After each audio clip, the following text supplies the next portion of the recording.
Acte 4, partie 0, section 4. Du suicide. Il n'y a qu'un problème philosophique vraiment sérieux, c'est le suicide. Cette seule phrase raye à elle seule l'entièreté de la philosophie et épure de son histoire toute préoccupation inutile. En effet, comme le dit Camus, la question du suicide est la seule question qui vaille vraiment. Pourquoi ? Parce qu'elle pose la question de la vie. Et, ultimement, rien d'autre ne compte. Le sujet comprend que, pour vivre, il lui faut développer une philosophie pratique de cette vie. Bien qu'il ait bien d'autres problèmes importants, ils sont tous annexes à celui de la vie, car sans la vie, le reste n'existerait pas.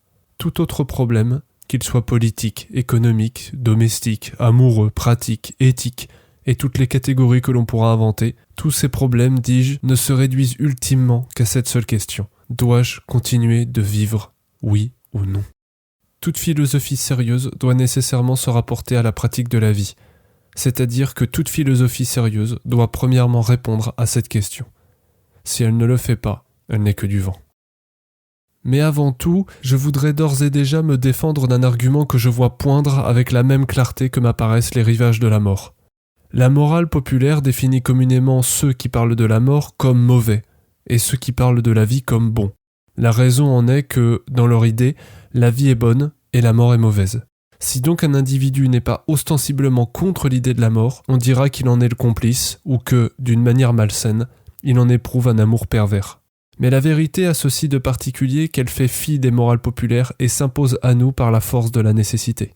Nous pourrions leur dire que les choses ne sont pas aussi simples, que toute vie n'est pas bonne et que toute mort n'est pas mauvaise. Un virus est aussi une manifestation de la vie, mais l'entretenir n'est pas bon. C'est l'éliminer qui le paraît bien plutôt. Cette dernière considération n'est qu'une des nombreuses contradictions dans lesquelles viennent s'empêtrer la morale populaire.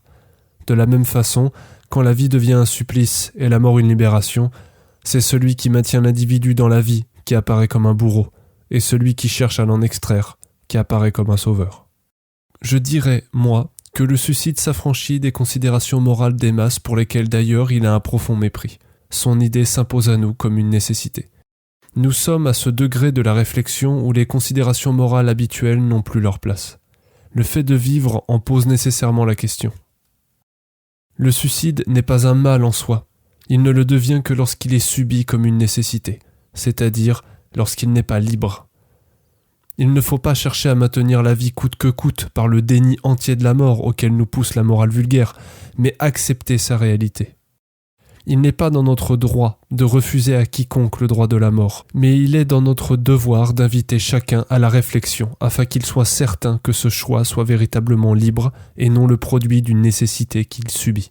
Si le suicide n'est pas un mal en soi, il ne peut être respecté comme choix que si celui-ci est libre et décidé en conscience. Ce qui importe n'est pas tant l'acte que la validité du raisonnement qui nous y amène. La morale n'est pas ici notre affaire, car il n'y a dans la nature ni bien ni mal.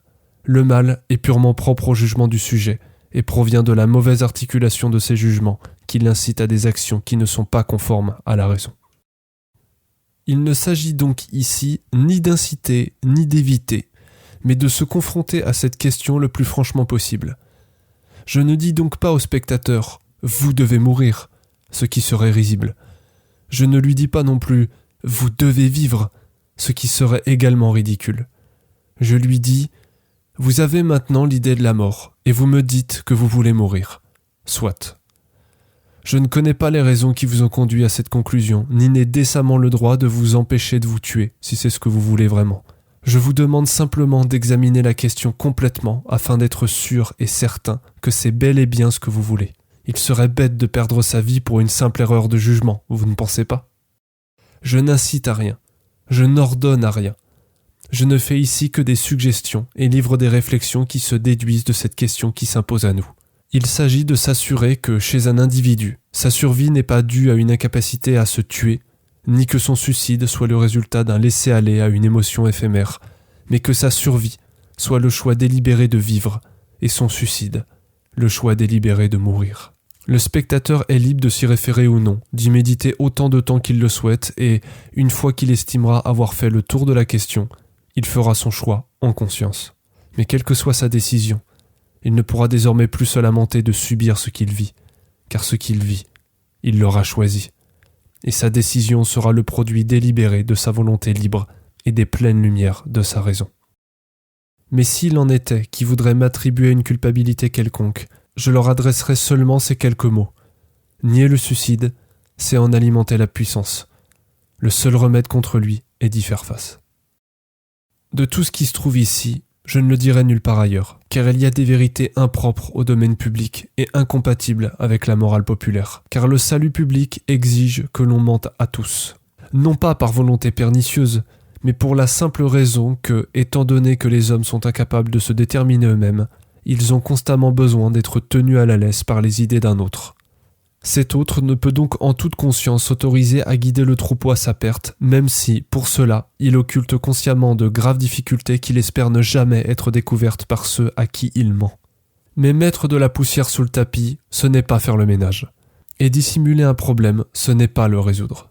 C'est que l'homme craint d'être pris pour l'instigateur du problème s'il cherche à le résoudre. Ainsi, personne ne le résout jamais, et les hommes continuent de se fouler le pied sur sa pierre.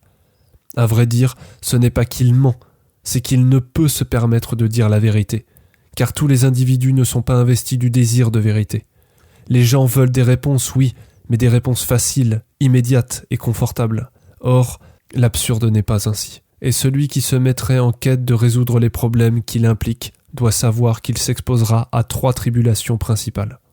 Le commun des mortels, quand il se confronte à la question du suicide, a une réaction de rejet instinctive qui repousse celui qui la pose et se réfugie derrière des aisances morales. Comme si le suicide était une maladie contagieuse dont il fallait se prémunir par tous les moyens. Au premier mot, les voilà qui se mettent à chanter une ode à la vie et à enchaîner des vérités toutes faites qui ne servent à rien sinon à botter en touche des questions dont on se refuse à faire l'examen. Cela est bon, sans doute, mais ce n'est pas cela qu'on leur demandait, ce sont des réponses. Et en l'absence de celles-ci, ou par l'expression d'un optimisme niais qui est finalement la même chose, ils font en conclure que la vie ne vaut pas la peine d'être vécue. En fait, leur incapacité à répondre à cette question témoigne de leur ignorance à son sujet. Ils n'y ont jamais véritablement pensé.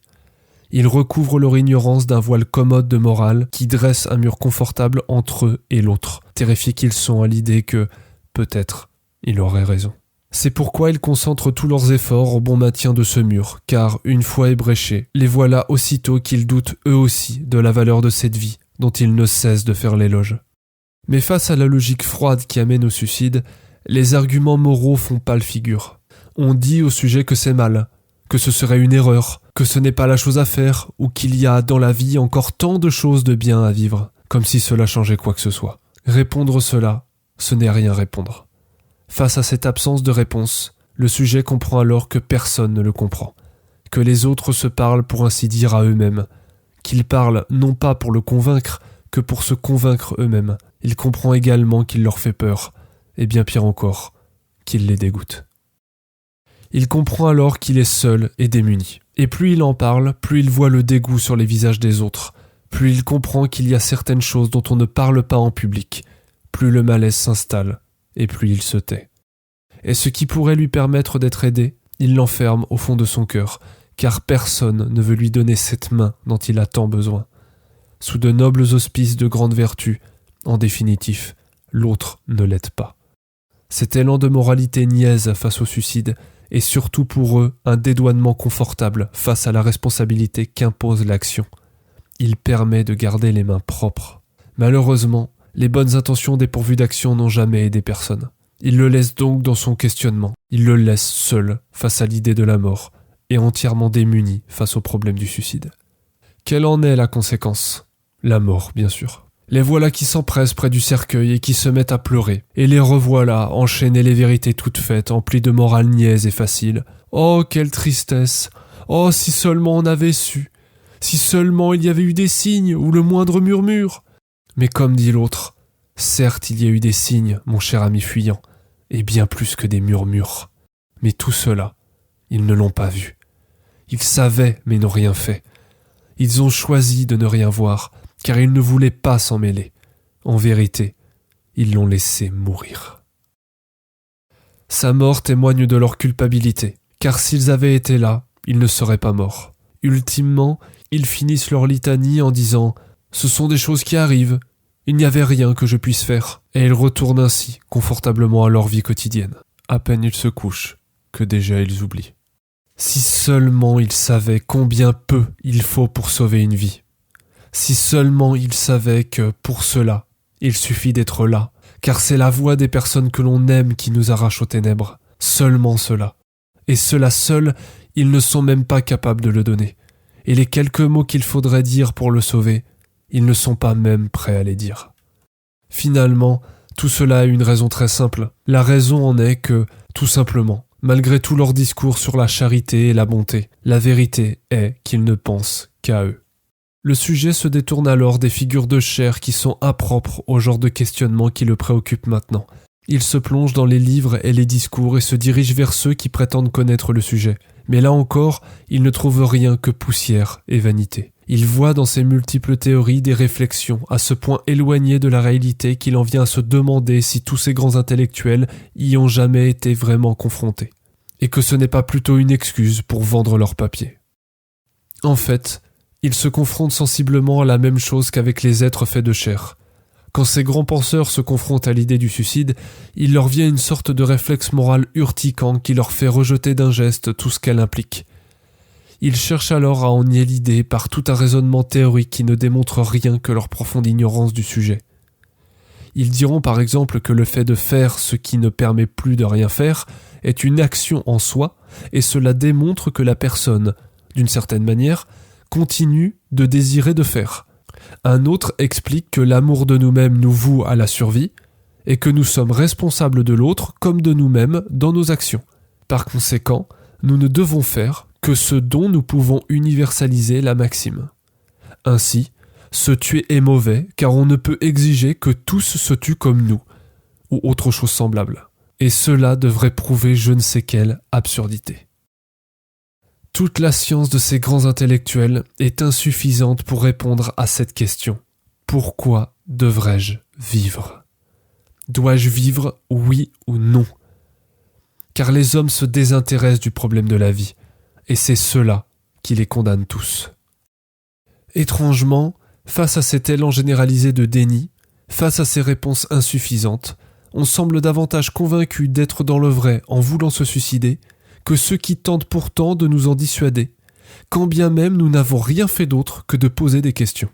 L'absence de réponse est aussi une réponse qui amène au constat qu'il n'y a pas d'alternative.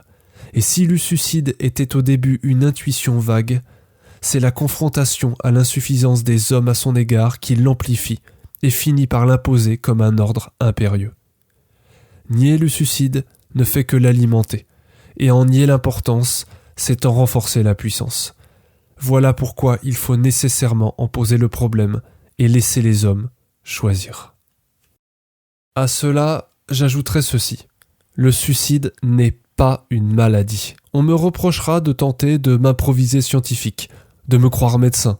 Il n'en est rien. Et j'incite ceux qui ne peuvent supporter cela ou qui sont victimes de troubles psychiatriques à demander une aide médicale. Car dans leur cas, le support médical est une nécessité vitale. Mais loin s'en faut que la majorité du genre humain soit dans cette situation. Et on a trop souvent tendance à psychiatriser ce qui n'est autre chose qu'un problème spirituel. Le remède à ce mal n'est pas dans d'occultes prescriptions médicales qui ne conduisent à rien, mais bien dans la raison même du sujet. La vie est sacrée. Celui qui n'en veut plus ne peut donc qu'être fou. Mais si vous considérez comme malade celui qui se suicide, alors il est évident que vous en conclurez que tous les suicidés étaient malades. Mais nous ne sommes pas fous, nous ne sommes pas malades, nous sommes désespérés. Nous sommes des gens désespérés qui, face à la misère de nos vies, se demandent si tout cela vaut encore la peine de continuer. Si un individu devait demander « Dois-je encore continuer de vivre ou mieux vaut-il tout arrêter maintenant ?» Un tel individu n'est pas malade, il formule simplement le souhait de ne plus vivre. Il ne pose pas tant la question des moyens que témoigne de la volonté de mourir, de ne plus être, de se décharger de tout ce qui lui pèse et témoigne de cet appel à la cessation des souffrances. Dire qu'il est fou, c'est lui aliéner la validité de son raisonnement. C'est relayer celui-ci au stade du délire. Ils diront que ceux qui éprouvent de telles idées manifestent de quelque maladie mentale. Ils leur donneront je ne sais quel attribut inconscient.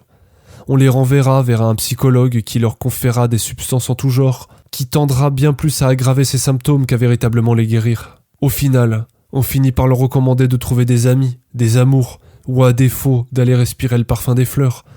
Mais malgré tout ça, tout reste impuissant à guérir ce mal dont ils souffrent. Au suicide, il n'y a pas de guérison, tout simplement parce qu'il n'y a pas de maladie. Car une maladie se guérit, et tout comme ce qui n'a pas de solution n'est pas un problème, de même, ce qui n'a pas de remède n'est pas une maladie. Une maladie manifeste des symptômes et la médecine agit sur ce qui les cause afin de les faire disparaître. Elle a une limite dans le temps et dans l'existence au-delà de laquelle se tient la guérison. Mais là, il n'y a pas de guérison. Toute sa vie, le suicide restera au fond de l'esprit du sujet, comme un monstre tapi dans l'ombre. Cette idée insidieuse qui creuse son sillon au travers de son cœur. Cette chose qui lui lacère l'esprit et lui broie les entrailles. Ce dégoût, cet écœurement de l'existence. Cette nausée constante qui l'empêche d'avoir des amis, qui font fuir ses amours et qui dissimule à lui-même le parfum des fleurs. Il n'y a rien qui puisse faire passer cela que l'arrêt définitif de ce qui le cause, l'existence. Ils ne savent pas, ces garants de notre hygiène mentale, ce que c'est. Ils ne comprennent pas. Ils ne se comprennent pas eux-mêmes. Comment pourraient-ils comprendre les autres ? Ils ne peuvent pas comprendre cette lassitude de la vie, cet écœurement de tout, pour tout et de tous les instants. Cet air aride de l'existence qui dessèche l'âme et érode le cœur. Non, ils n'en savent rien. Ils parlent en experts et en savants, mais ne savent rien. Et derrière leurs grands diplômes et leur grande culture, ils ne savent même pas répondre à cette simple question. Pourquoi devrais-je rester en vie ? Tous les diplômes du monde sont insuffisants à répondre à cette question, et même les plus grands médecins, prêtres ou scientifiques ne peuvent que se cacher derrière leur science pour pallier à leur ignorance. Quand on ne sait rien, on récite. La science ne peut rien faire contre ce problème, car elle ne peut agir que sur des symptômes. Or, la solution de ce problème provient non des signes extérieurs qu'elle provoque, mais du sujet lui-même. Le sujet doit trouver la réponse en lui, et tant que cela ne sera pas fait, toutes les médecines du monde ne serviront de rien. Mais c'en est assez de ce prélude qui n'a déjà que trop duré. De toutes les idées que peut produire la pensée, celle du suicide est certainement la plus raisonnable. Comme nous l'avons déjà dit, le sujet veut appartenir à quelque chose. Il veut se raccrocher à une cause pour donner sens à sa vie. Mais comme le monde est absurde, rien ne fait véritablement sens. Il ne peut donc se reposer sur rien. Il tombe alors dans une absolue vanité. En définitive, il ne peut se reposer que sur ce qu'il a lui-même créé.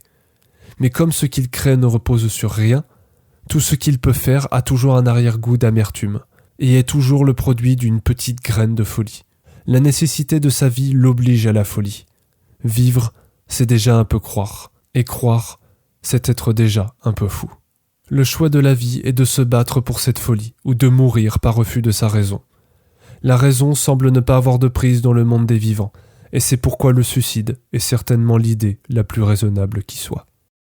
Il y a différents types de suicides, mais il n'en est qu'un seul qui soit véritablement notre affaire. Il y a le suicide politique. On pense notamment à ces femmes russes qui se suicidaient par la venue de Gengis Khan, terrifiées de ce que les hordes mongoles pourraient leur faire, ou de ce village japonais qui s'est livré à un suicide collectif du haut d'une falaise pour ne pas que les Américains ne mettent la main sur eux. On pense également à ces suicides auxquels on pouvait contraindre les Romains et dont l'exemple de Sénèque est sans doute le plus connu. Il y a le suicide social, qui se résume à l'ordre tacite qu'impose le fait de ne plus parvenir à maintenir ses biens et qui, après avoir tout perdu, impose de devoir se suicider afin de sauver le peu qu'il nous reste. Il y a le suicide médical, qui consiste à abréger les souffrances d'un mourant. Il y a le suicide psychiatrique, qui se traduit par des impulsions incontrôlées dans des phases de délire. Il y a le suicide idolâtre, qui s'exprime par le mimétisme ou l'obéissance aveugle des dévots envers leur idole. Il y a le suicide absurde, celui qui se fait pour aucune véritable raison. Il n'y a chez lui ni haine ni douleur, simplement une envie de se faire mal et de mourir car la vie l'ennuie, sans plus. Et certainement bien d'autres que la complexité de la vie impose au sujet et que nous ne connaissons pas. Mais toutes ces morts sont en quelque sorte des suicides forcés. Ils sont forcés par des raisons qui ne viennent pas réellement du sujet, mais qui lui sont imposées par des conditions qui lui sont étrangères. Ils sont ou bien imposés par autre chose, ou bien subis par une lacune de raison, ou bien produits par une erreur de jugement. Mais toujours, Ils sont subis comme des nécessités et ne sont pas le produit libre de la raison du sujet. Le seul qui importe donc ici est le suicide par désespoir, qui consiste à se soustraire à l'absurde en choisissant de se tuer. Avant que cette question ne se pose, les sujets vivent une vie par défaut. Ils vivent sans se demander le pourquoi de cette vie. L'instinct de survie d'un sujet est extrêmement puissant. C'est ce qui fait que, même aux portes de la mort, il trouvera la volonté de se battre pour vivre une seconde de plus. Il veut vivre, oui, mais vivre pourquoi ? Pourquoi ? Mais pourquoi ce pourquoi ? Cela, il ne le sait pas. Il veut vivre pour vivre. Sans aucune autre raison que l'acte même, il veut continuer cet effort absurde qui le pousse toujours vers le rien. Mais la vie qu'on ne rattache pas à une cause est inutile. Elle n'a aucun sens. Elle vit par défaut et se meut absurdement vers rien, pour aucune autre raison que la force qui la pousse toujours vers l'avant.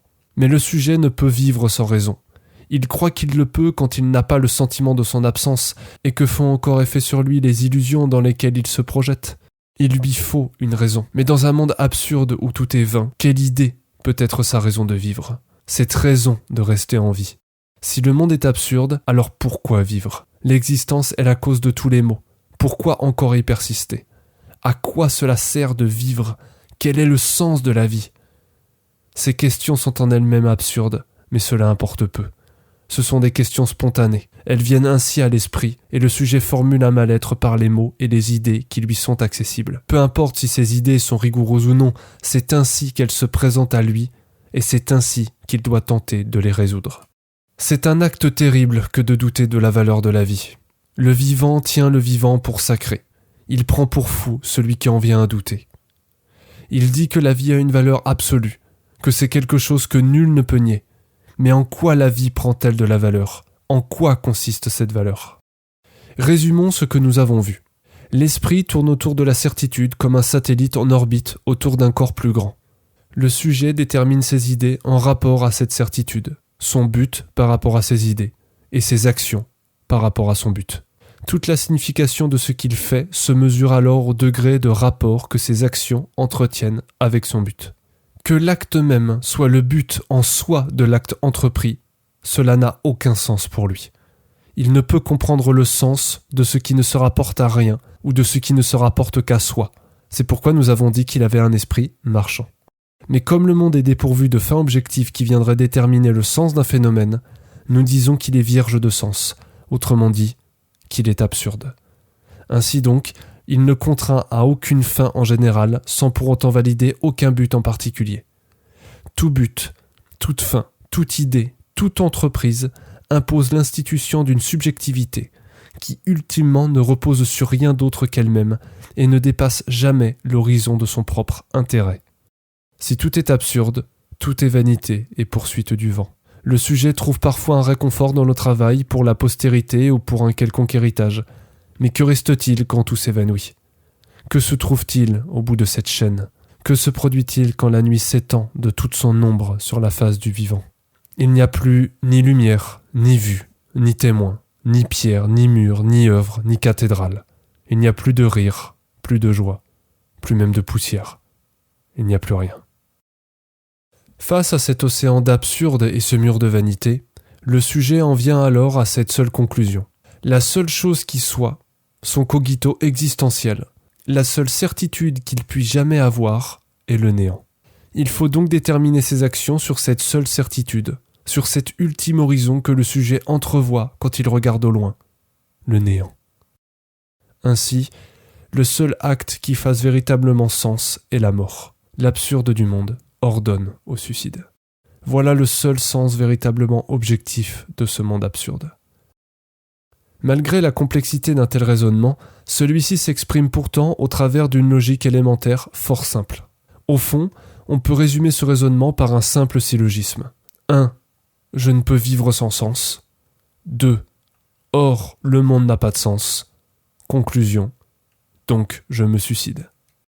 Voilà l'ultime raisonnement d'un monde absurde, le seul qui fasse véritablement sens. Et c'est pourquoi le sujet prend le suicide comme le seul acte qui, dans un monde absurde, soit véritablement raisonnable. Ainsi, le suicide se présente comme l'aboutissement logique d'une pensée qui, face à l'absence de sens, choisit de mourir. Plus encore, c'est comme si cette absence de sens commandait à la mort. S'affranchissant de toute logique, le suicide se présente comme la solution logique à l'illogisme. À la question de l'absurde, voilà sa réponse. Le monde n'a pas de sens, donc je me tue. La souffrance sans raison est quelque chose de révoltant. Le sujet est prêt à tout accepter pour peu qu'on lui en donne une raison. Mais une souffrance sans raison, cela est intolérable. Sa voix s'élève alors jusqu'au ciel et hurle « Non, tu n'as pas le droit de me faire ça !» Ce suicide résonne comme un non. C'est un non systématique qui s'impose. Un non contre tout ce que la création peut porter en son sein, contre tout ce qu'elle peut créer, dans tout ce qu'elle peut faire naître. Non, monde, tu ne me forceras pas à vivre en toi. Ce cri résonne comme un dernier pied de nez face à un monde qui nous reste indifférent. Comme si le suicide trouvait son sens dans le refus de l'absurde qui le contraint pourtant à la mort. Comme s'il lui disait « Vois, ô monde, tu m'as contraint à exister en toi sans croire bon de te donner un sens. Alors vois, je me suicide, je renie toute ton œuvre, toute ton existence. Tu ne me forceras pas à vivre dans cette humiliation à laquelle tu m'as contraint. Tu ne m'humilieras pas plus longtemps, et je me soustrais à ton absurdité en t'imposant par ma mort le sens que tu me renies. » Le suicide est toujours le produit d'une certaine forme de révolte, car c'est la négation absolue, le non existentiel. Dans La Robe, Nelly Arcan écrit ceci. « La vie est un scandale. C'est ce que je me dis tout le temps. Être foutu là, sans préavis, sans permission, sans même avoir consenti au corps chargé de me traîner jusqu'à la mort. Voilà ce qui est scandaleux. Et la honte qui grandit avec l'âge comme l'eau au moulin ou celle qui coule sous les ponts. La honte qui s'élargit à mesure que mes amis se tiennent loin de moi, que mes pères et mères s'effacent de ma vie et qui vivent, qui sait, avec cette même honte. Parents et amis qui, de loin en loin, sans même ouvrir la bouche, m'indiquent dans leur éloignement, leur détachement, comme un doigt pointé sur moi. Le lieu d'une faute qui n'est pas un geste ou une parole, mais mon corps las d'être poussé par la vie. Mon être est indissociable de ma honte. Quand on meurt en bas, on remonte en haut. C'est ce qu'on dit pour se rassurer, mais le rebondissement vers Dieu ne me rassure pas. Je ne sais pas si Dieu, s'il existe vraiment, me forcera à marcher ailleurs. Je ne sais pas si dans le repos éternel raconté par mon père avant de dormir, Dieu ne me contraindra pas à me relever et marcher à nouveau, à me réveiller chaque matin dans une existence d'où je ne sortirai jamais. La vie éternelle, voilà la plus intolérable des possibilités. Et de tout temps, les hommes en ont rêvé. Ça, jamais je ne le comprendrai. Face à la fatalité de la vie, le suicide est la seule liberté qu'il reste, car le suicide est bien une liberté. D'une certaine manière, il est rassurant de savoir qu'il existe une solution à tout cela, de savoir que nous ne sommes pas contraints de vivre dans cet enfer, que nous ne sommes pas obligés de subir ça, que si cela dépasse ce que nous pouvons supporter, il y a toujours moyen de tout arrêter. C'est ce qui nous fait tenir, et dans une période de misère, on trouve une certaine consolation dans l'idée du suicide. Paradoxalement, c'est le suicide qui nous rend cette vie supportable. Comme le disait Sioran, sans l'idée du suicide, je me serais suicidé depuis longtemps. L'idée que tout cela a une fin, l'idée d'une porte de sortie, l'idée d'une échappatoire qui, en dernière instance, peut être prise, tout cela donne au sujet une brise d'air rafraîchissante qui le fait mieux respirer. Il voit en elle l'échappatoire d'un cycle sans fin de misère et de souffrance. Le salut pour lui ne consiste pas donc dans l'idée d'une vie éternelle, mais bien plutôt dans l'idée de la mort. Le sujet choisit de mourir en exprimant la seule liberté qui lui reste, la seule chose qui fasse véritablement sens à ses yeux, se soustraire à la fatalité de l'absurde par la liberté de sa mort. Et si, par une farce cruelle de la vie, il fallait revivre à nouveau, ce ne serait alors que torture et humiliation. Dans Le rêve d'un homme ridicule, voilà ce que nous livre Dostoïevski. Je savais qu'il possédait comme un visage humain. Bizarrement, je n'aimais pas cet être. Je sentais même une répulsion profonde. J'attendais le néant total. Je m'étais tué pour cela. Et voilà que j'étais entre les mains de cet être, pas humain bien sûr, mais qui était, qui existait. Et donc il y a aussi une vie après la mort, me dis-je avec cette étrange frivolité du rêve. Mais l'essence de mon cœur restait en moi dans toute sa profondeur. Et s'il faut être encore une fois, me disais-je, et vivre encore par l'implacable volonté de je ne sais qui, alors je ne veux pas qu'on triomphe de moi et qu'on m'humilie. La vie éternelle est donc pour nous un enfer. Pourquoi donc les hommes la désirent-ils avec autant d'insistance ? Car ils ne voient du paradis que l'apaisement de leur souffrance. Ainsi, le paradis est pour eux la somme de leurs souffrances inversées. Ils ne comprennent pas que toutes ces souffrances sont déduites du fait même d'exister, et que cette existence, quelle qu'elle soit, implique toujours des souffrances. Que nous dit le bouddhisme ? La vie est souffrance. Qui se complaît dans la vie ne sera pas délivré de la souffrance. Face à cette fatalité, le seul salut réside dans le suicide. Mais ce côté définitif n'effraie-t-il pas ? C'est justement cela que nous cherchons. Ce côté définitif, c'est-à-dire la paix, la fin, la résolution ultime, le silence. Enfin, le silence. Tout cela doit être définitif, ou cela ne servira de rien. Or, ne pas vouloir vivre éternellement, c'est vouloir mourir.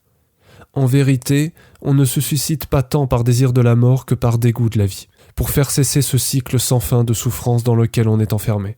On ignore bien trop combien cette idée, combien cette lassitude de l'âme, combien ce désir diffus de mort est répandu dans la conscience populaire, combien elle est toujours présente dans l'arrière-pensée de l'individu et combien elle lui vient à l'esprit aussi simplement qu'il respire. D'une certaine manière, cela aide de concevoir la chose comme une certaine forme de dignité, comme une noblesse qui conserve un peu de cette valeur que le monde nous renie. Mais si le suicide peut inspirer une certaine forme de fraîcheur, il finit toujours par insuffler une complète nausée. Plus il pense, plus le sujet comprend que toutes ces vérités sur l'absurde ne sont que des vanités. Toujours cette vanité. Et que même sa certitude du suicide ne fait pas vraiment sens. Comme si, dans un monde absurde, la mort avait plus de sens que la vie. Au final, le suicidaire considère son acte à la fois comme une défaite et une victoire. Comme défaite de lui sur le monde, mais comme victoire de sa dignité sur l'absurde. Comme une irréductibilité de la valeur de soi à l'absurde du monde. Mais cette pensée a toutes les allures d'un délire auquel le sujet est arrivé tout seul. Tout en croyant parler à une force supérieure contre laquelle il se bat, il ne comprend toujours pas qu'il parle tout seul depuis le début. Tellement aux prises avec ses démons, il ne se voit pas hurler seul dans le désert. Malgré tout cela, même après tout ce temps, toutes ces réflexions sur cet absurde qu'il croit enfin saisir, il ne comprend toujours pas cette profonde vérité, que le monde est totalement indifférent à ce qui le compose, que ces objets meurent ou vivent, peu lui importe au fond. Le monde demeure toujours le même. Le sujet croit avoir le dernier mot contre un monde qu'il ne le comprend pas. Il croit triompher du monde quand celui-ci ne remarque même pas sa présence. Il ne s'agit pas d'une rhétorique visant à soumettre l'absurde à une efficience qui viendrait par conséquent le supprimer, afin de s'en affranchir une fois pour toutes. Mais bien de dire qu'il y a une mauvaise foi chez les penseurs de l'absurde. Ils comprennent que le monde n'a pas de valeur, cela les attriste et les peine, mais ils en jouent toujours. Mais en vérité, l'absurde ne saurait être autre chose qu'absurde. Le sujet, en appréhendant l'absurde, lui confère toujours une réalité qu'il ne saurait posséder. Il ne s'agit pas non plus de réduire l'absurde à une absurdité, mais bien d'exprimer que, pris par l'orgueil d'exister, le sujet, en touchant à l'absurde, croit finalement toucher au suprême. Mais il se trompe ouvertement, car les raisons qui le poussent à l'absurde ne sont en définitive qu'une vanité de plus. Toutes ces raisons ne se réduisent ultimement qu'au décalage entre sa volonté et la raison qu'il voit dans le monde. Il comprend alors que le monde existe indépendamment de sa volonté. Il n'y a rien qui appartienne au sujet, ni sa joie, ni sa peine, ni même sa mort.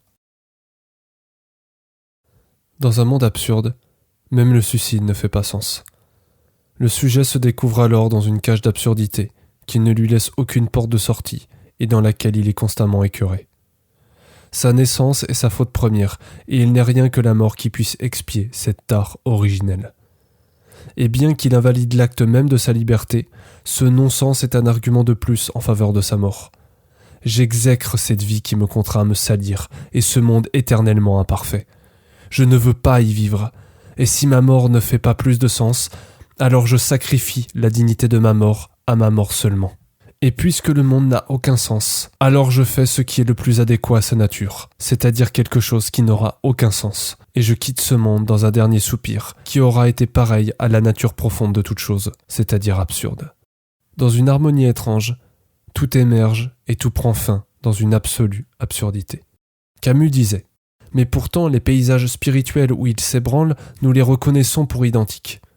De même, à travers des sciences si dissemblables, le cri qui termine leur itinéraire retentit de même façon. On sent bien qu'il y a un climat commun aux esprits que l'on vient de rappeler. Dire que ce climat est meurtrier, c'est à peine jouer sur les mots. Vivre sous ce ciel étouffant commande qu'on en sorte ou qu'on y reste. Il s'agit de savoir comment on en sort dans le premier cas et pourquoi on y reste dans le second. Ainsi, face à l'absurde, il faut choisir. Y partir ou y rester. Et alors que le premier choix se porte sur le comment, le second, lui, se porte sur le pourquoi. Tant que ce pourquoi reste sans réponse, rien ne peut être fait. Et l'effort même de vivre reste injustifié. Comme le reste des mortels, le sujet vit par défaut sans savoir comment ni pourquoi.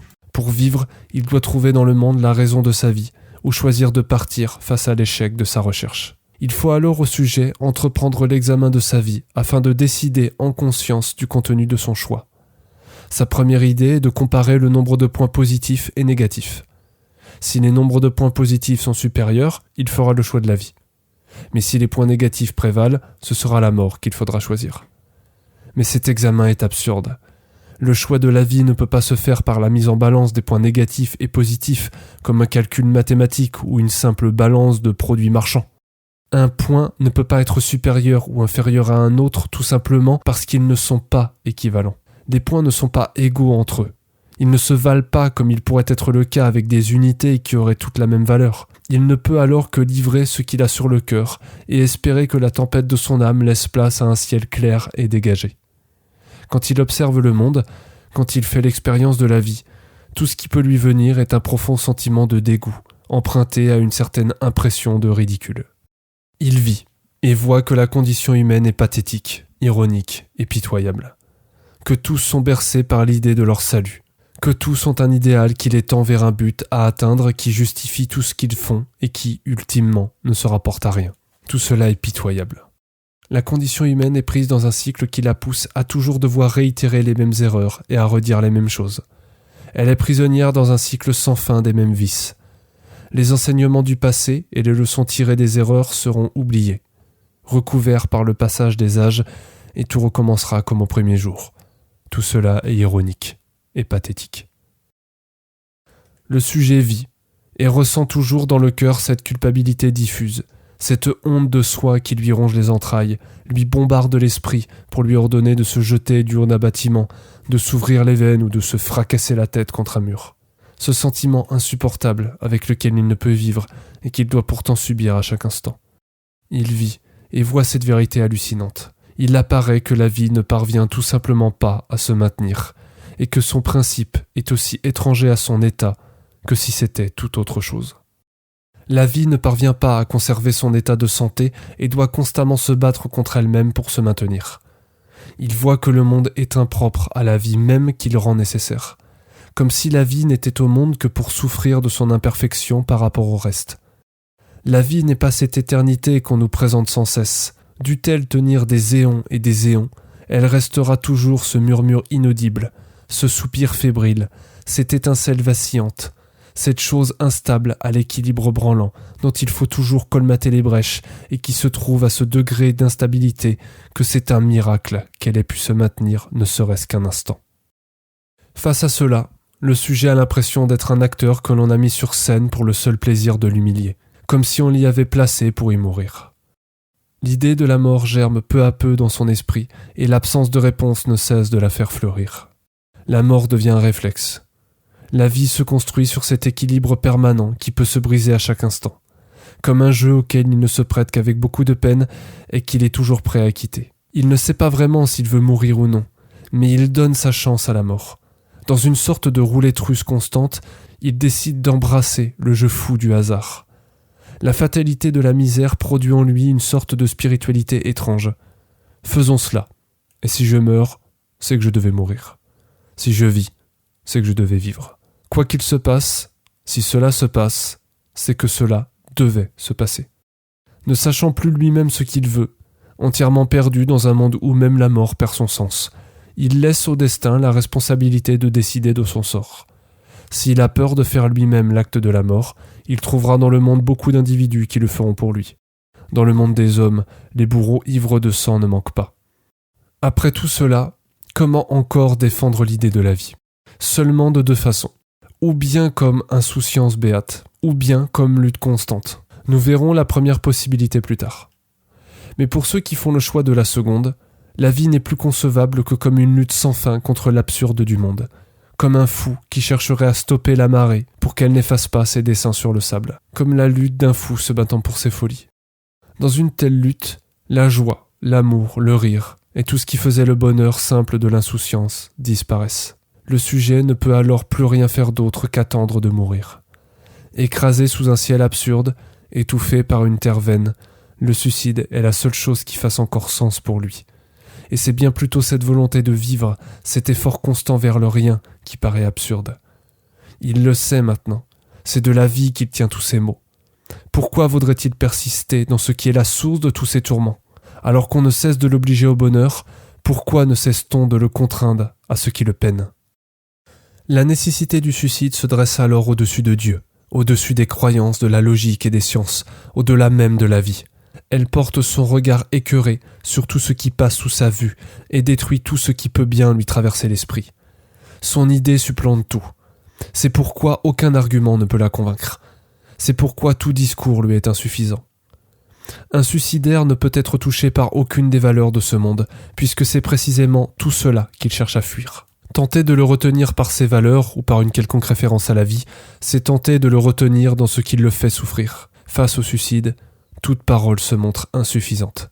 Et s'affranchissant de tout, n'ayant pour lui que sa négation, le suicide s'impose en seule vérité, en seul acte sensé, et porte son esprit à des vérités au-delà de tout ce que peut comprendre le monde des vivants. En réalité, un individu ayant en lui une telle idée est déjà un peu dans le monde des morts. Il est plongé dans une logique que le vivant ne peut comprendre. C'est pourquoi le vivant ne peut rien lui répondre. Face au suicide, le sujet est seul et demeure seul. Il n'y a rien que l'on puisse faire sinon partager ses interrogations, questionner avec lui la valeur de la vie et s'assurer qu'il ne commet pas d'erreur, mais que, quel que soit son choix, il soit libre et vrai. Il n'y a que le temps qui puisse apaiser une âme révoltée et panser les plaies d'un cœur blessé. Le temps est le vrai. Le temps d'une longue contemplation du monde et d'une constante méditation de la vie qui doit ultimement aboutir à la connaissance de la vérité. C'est pourquoi le problème du suicide, à défaut de pouvoir être résolu, peut toutefois être utilisé en tant que méthode. Et si même le suicide est une vanité, il n'est toutefois pas inutile, car il est un outil indispensable à la pensée lucide. Mais nous y reviendrons. J'adresse maintenant ces mots à ceux qui souhaitent aller plus loin. Nous avons examiné une partie du problème, mais les réalités qu'ils découvrent sont encore bien nombreuses.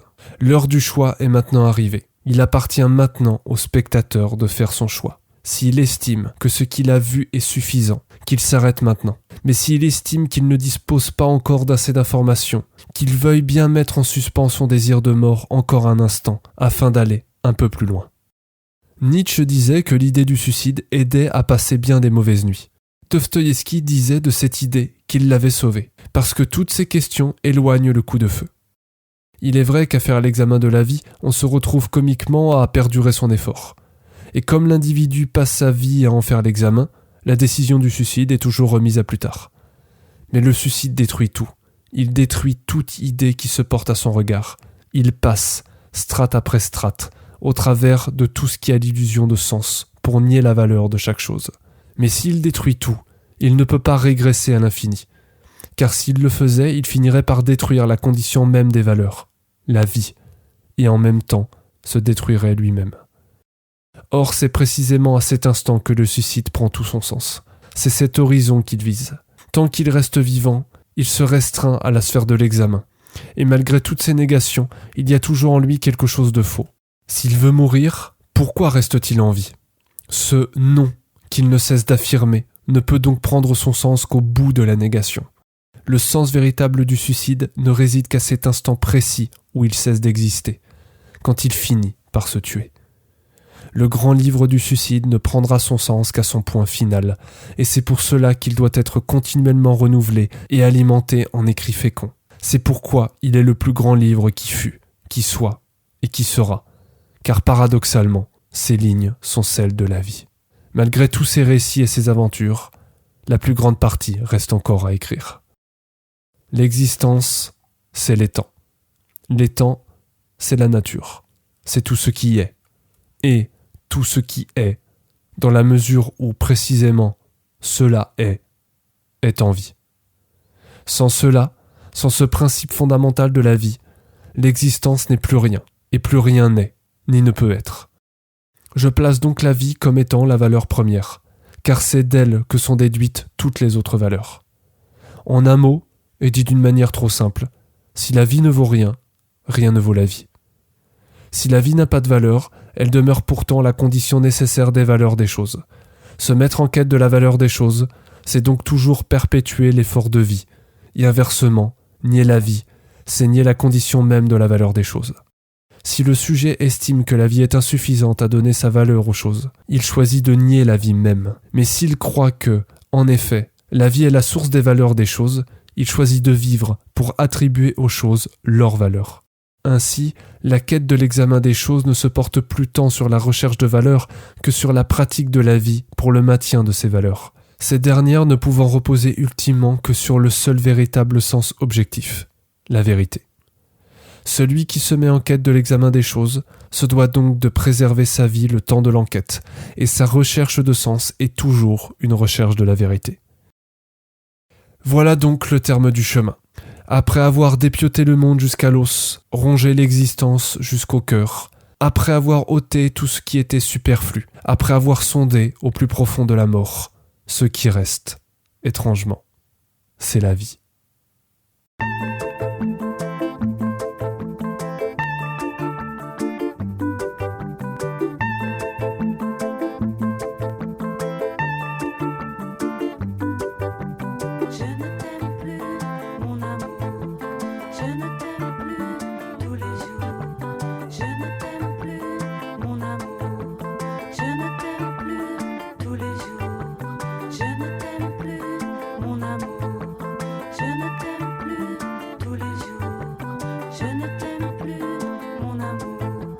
Parfois j'aimerais mourir tellement j'ai voulu croire. Parfois j'aimerais mourir pour ne plus rien avoir. Parfois j'aimerais mourir pour plus jamais te voir. Je ne t'aime plus, mon amour. Je ne t'aime plus tous les jours. Je ne t'aime plus, mon amour. Je ne t'aime plus tous les jours. Parfois j'aimerais mourir tellement y a plus d'espoir. Parfois j'aimerais mourir pour plus jamais te revoir. Parfois j'aimerais mourir pour ne plus rien savoir. Je ne t'aime plus, mon amour. Je ne t'aime plus, mon amour. Je ne t'aime plus tous les jours. Je ne t'aime plus, mon amour. Je ne t'aime